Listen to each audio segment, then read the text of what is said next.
태어나를 위한 그림 일기. 하루 30분 나만의 공간으로 들어가 내면의 목소리를 듣고 그리다 보면 하루를 살아갈 힘과 창조성을 선물로 받게 된다. 지은이는 정은혜, 출판사는 샨티입니다. 작가를 소개를 해 드리도록 하겠습니다. 지은이 정은혜님은 예술치료사이며 화가이다. 가족과 이민 간 캐나다에서 청소년기와 청년기를 보냈으며 이곳에서 다름을 지니고 사는 것에 관심을 갖는 한편 자연에 대한 경외심 또한 얻게 되었다. 캐나다에서 미술과 미술사를 공부하고 한국으로 돌아와 뉴미디어 전문 미술관에서 기획사로 일하다가 자신이 바라던 삶이 최첨단 기술과 예술을 이용한 소통이 아니라 좀 더 근원적인 치유와 소통의 길임을 알게 되었다. 지금은 숲이 있는 제주 중산간 마을에서 나르는 물고기 힐링 스튜디오를 운영하고 있다. 자유로운 고양이 다옹이와 스스로 자라는 풀들과 같이 살고 있으며 특히 동네 어르신들의 간섭을 몹시 즐거워한다. 책 내용을 일부 발췌를 해 드리도록 하겠습니다. 나는 미술이 사람을 살리는 것을 보았다. 일단 나를 살렸다.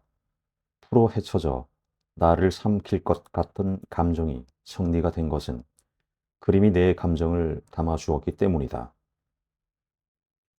서러움이 진정이 된 것도 우울에서 헤어나온 것도 다 그림을 그렸기 때문이다. 반복되는 실패에도 내 길을 가겠다 선언하고 또 갈 수 있었던 것 역시 그림을 그리고 창조하는 삶을 살았기 때문이다. 나는 살면서 수많은 그림을 그렸고 대부분은 아무에게도 보여준 적이 없다. 그림은 내 마음을 이해하기 위해서, 나를 직면하기 위해서, 내 감정을 쏟아낼 곳이 필요해서, 나를 이해하고 싶고 이해받고 싶어서 하는 내적이고 은밀한 대화였기 때문이다.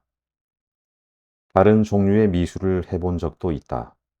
내 영혼을 불태워 예술가가 되겠다고 미대를 가서 미친 듯이 그림을 그렸던 시절이 있다. 영감을 따라 그렸다고 생각했는데 지금 생각해 보면 영감이 아니라 큰 진폭의 감정에 휘둘려서 그림을 그리고는 했다. 나를 헤집는 감정이 들 때 한번 그림을 그리기 시작하면 담을 세웠고 며칠 동안 그렇게 그린 그림이 증폭시키는 감정에서 헤어나오지 못해 일상을 살기가 힘들었다. 그때 그렸던 그림들을 보면 지금의 내가 따라갈 수 없는 에너지가 웅웅거린다. 멋지다. 하지만 그때의 나는 정신이 피폐해지는 것 같았고 행복하지 않았다. 그림은 더 이상 내 친구가 아니라 나를 몰아붙이고 나를 벼랑 끝으로 데려가는 폭풍 같았고 미칠 것 같았다. 그러다 붓을 꺾었다. 나는 영혼을 바친 예술가가 아니라 영혼이 풍요롭고 행복한 사람이 되고 싶었다. 그리고 여러 해가 지나고 미술 시로를 만나게 되면서 다시 그림을 그리기 시작했다. 손바닥만한 작은 그림을 그리기 시작했다. 가장 작은 스케치북에 그림을 그렸다. 작은 오브제들을 만들었고 자연물을 가지고 작업을 하기도 하면서 점차 나와 친구였던 나랑 조용조용 이야기하던 미술을 다시 만났다. 내 친구를 다시 만나니 나는 다시 행복해졌다. 그리고 어렸을 때 그림을 그리며 조잘조잘 이야기하던 버릇이 글과 그림으로 펼쳐졌고 매일 그림과 글로 나와 대화를 하는 습관이 생겼다. 이것이 나에게 그림 일기의 시작이다. 형식에 대하여 생각해보고 그림 일기라 이름을 붙인 것은 처음이지만 어린 시절부터 익숙한 작업이다. 아침에 그림 일기를 그리고 쓰는 시간은 나에게 하루를 시작할 영감과 편안함과 용기를 주고는 한다.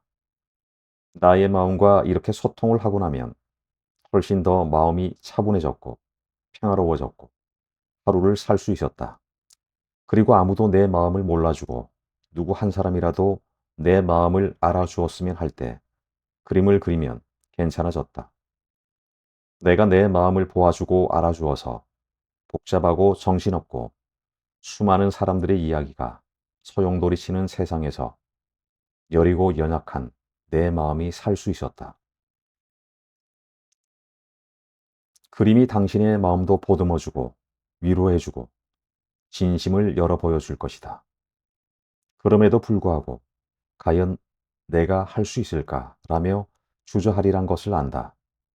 그림을 그릴 줄 모른다는 선입견이 주는 두려움과 더불어 무엇을 그려야 할지 모른다는 모름의 상태가 당신에게 불안감이나 당혹감을 줄 것이다. 백지가 주는 불안함을 견디기 힘들지도 모른다. 하지만 창조는 무엇을 할지 모른다는 모름의 길로 들어가면서 시작한다. 불안에도 불구하고 나의 나의 선택, 나의 한 걸음, 나의 자유를 선택하자. 그것이 그림을 창조하는 방법이고 치유의 원천은 창조력이므로 당신이 그런 식으로 삶을 창조적이고 치유적으로 만들어 나아갈 수 있다.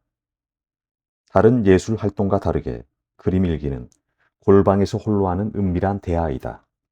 세상이 복잡해지면서 밖으로 의식이 더 많이 떠돌아다니고 내가 무엇을 먹고 마시고 어디서 노는지가 SNS상에서 다 펼쳐지는 요즘, 우리는 골방에 들어갈 필요가 있다.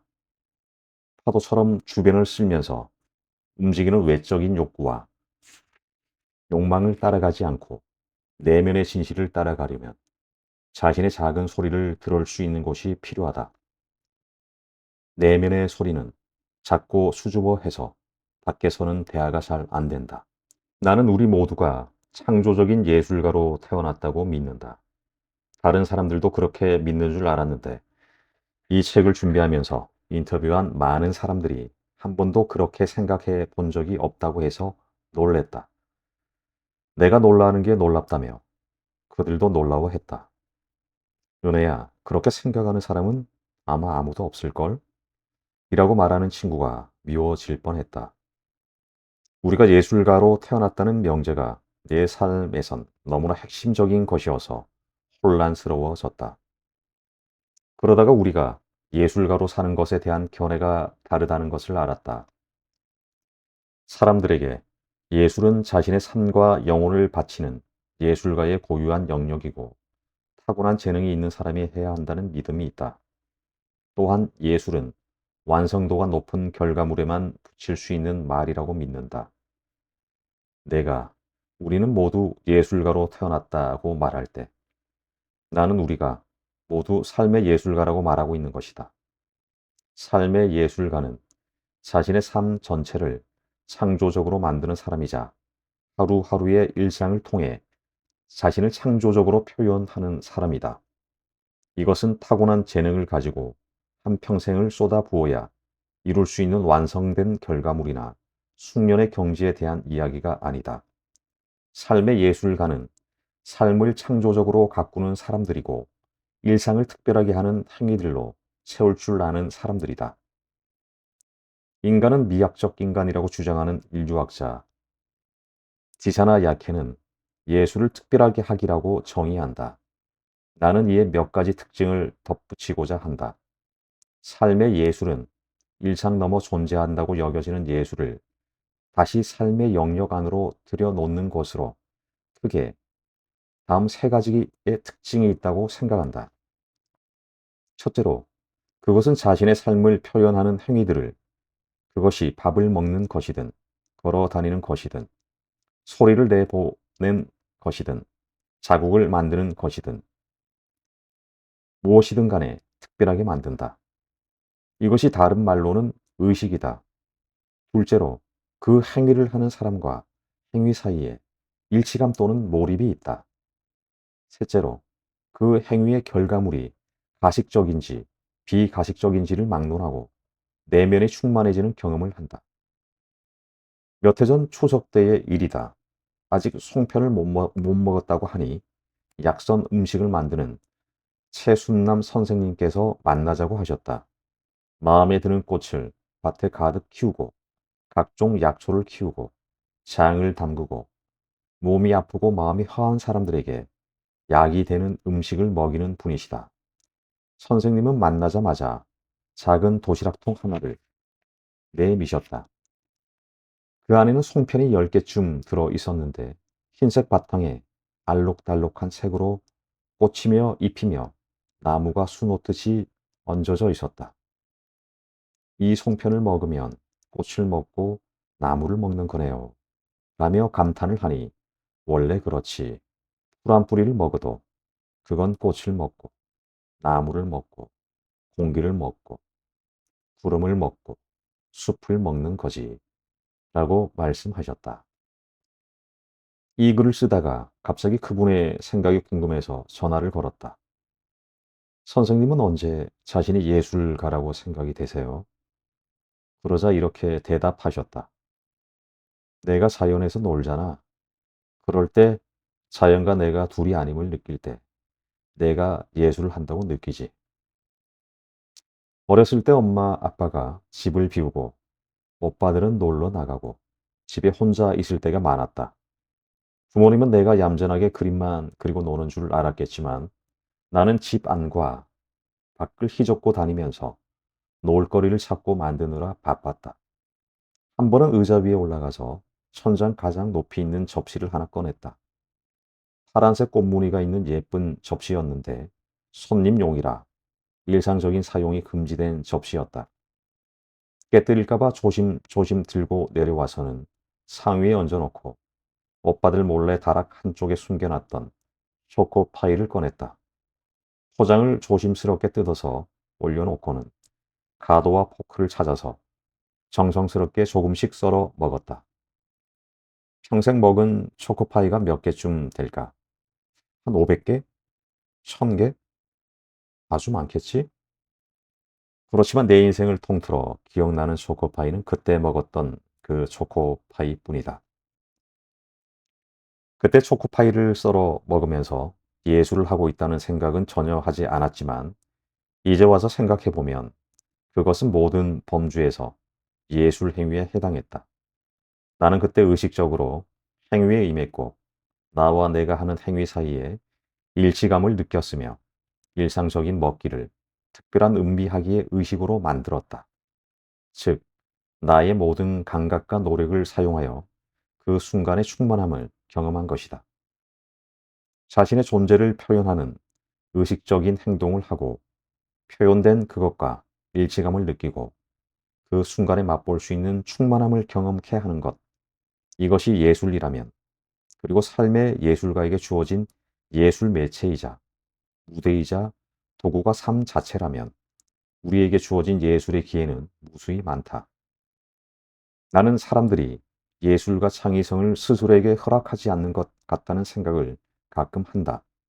높은 경지에 있다고 생각되는 예술가들의 예술을 지칭할 때는 미적인 의미나 사회적 맥락을 주로 이야기하면서 보통 사람들이 만드는 공예품을 대할 때는 용도와 쓰임새 위주로 말을 한다. 그 예로 뜨개질로 설거지용 수세미를 만드는 경우를 생각해 보자. 알록달록한 아크릴 실로 딸기 모양으로도 뜨고 인형 드레스 모양으로도 뜬다. 그런데 그런 것들을 통틀어 우리는 그냥 수세미라고 부른다. 수세미는 용도이지 뜨개질로 나온 이런저런 형태를 지칭하는 명칭이 아니다. 사람들은 언제 어떻게 미술을 포기했는지를 정확하게 기억하고는 한다. 이 점은 놀랍다. 왜냐하면 대부분 오래전 초등학생 때의 일이고 성인인 그들의 삶에서 미술이 중요한 위치를 차지하고 있지는 않기 때문이다. 왜 그럴까? 우리는 살면서 좌절감을 수도 없이 경험한다. 그런데 어린 시절 미술에 대한 좌절의 경험처럼 선명한 기억을 갖고 있는 것은 많지 않은 것 같아.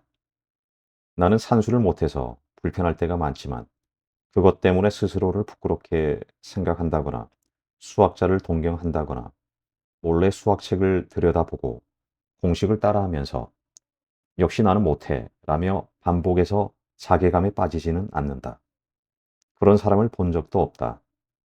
대부분의 성인들에게 미술은 수학, 체육, 역사 같은 수많은 과목처럼 삶과 상관이 없다.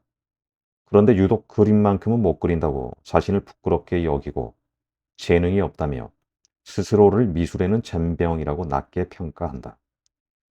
그럼에도 화가를 동경하고 그림책을 보고 따라 그려보고자 한다. 그림을 그렇게 사람들이 싫어하고 못하고 어려워하는데 컬러링 북이 베스트셀러 상위권을 휩쓴다. 참 희한한 일이다.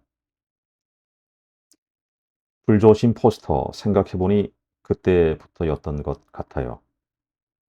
유치원 때는 그림을 무척 좋아하고 가족에게 커서 화가가 될 거라고 말하고 다녔다는 글을 쓰는 30대 여성의 말이다.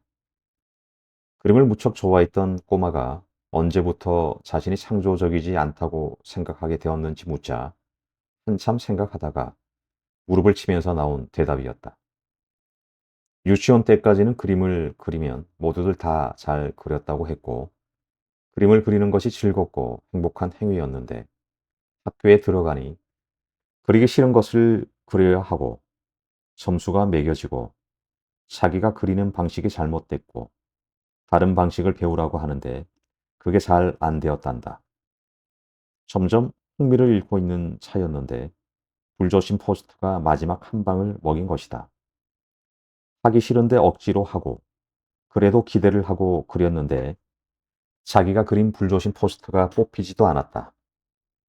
더 나아가 자신은 그림만 못 그리는 것이 아니라 창조적이지도 않다고 믿어버린 것 같다고 했다. 어떻게 바느질을 하고 농사를 짓고 요리를 하는 사람이 스스로를 창조적이지 않다고 생각하는지가 너무 의아해서 이유를 자꾸 물었다. 그 이유는 자기가 만들기는 하지만 시나 그림 같은 창작을 하는 사람이 아니어서라고 했다. 가정이 창조적이지 않아서가 아니라 결과물이 예술이 아니어서라는 것이다. 이것은 예술을 결과물로 보는 일반적인 태도와 관련이 있다.